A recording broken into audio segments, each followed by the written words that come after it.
Bəli, Vətən müharibəsinin ilk qazi şəhəri Cəbrayıldayıq. Bildiyiniz kimi 4 oktyabr məhz 31 iyul 2023-cü il tarixdə Azərbaycan Prezidenti cənab İlham Əliyevin sərəncamı ilə Cəbrayıl şəhər günü kimi elan olunmuşdu və bu tarixdən etibarən növbəti dəfə Cəbrayılda məhz Cəbrayıl şəhər günü keçiriləcək bugün.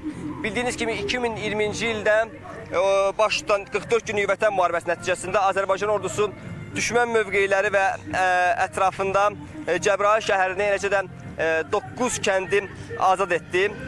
Gedən döyüşlər zamanı, o cümlədən də məhz həmin gün Ali Baş Komandan cənab İlham Əliyev tərəfindən xalqımıza tarixi müjdə də verildi. Belə ki, Cəbrayıl şəhəri və Cəbrayıl rayonunun bir çox kəndlərinin işğaldan azad olunması barədə xəbər bütün Azərbaycanda qürur verici anlar yaşatdı.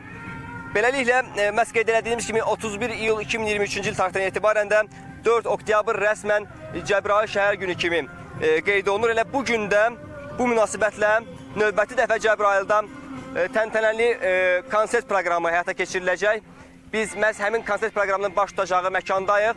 Burada son hazırlıq işləri, texniki baxışlar keçirilibdir.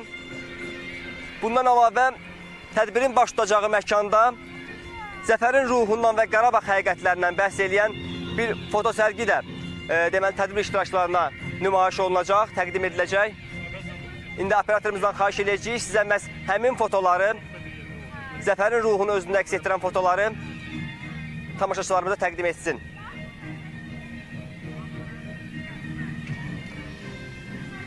Onu da qeyd edeyim ki, şəhər günü münasibətilə təşkil olunan bu fotosərgi Qarabağ, obyektivdən tarixə adını daşıyır.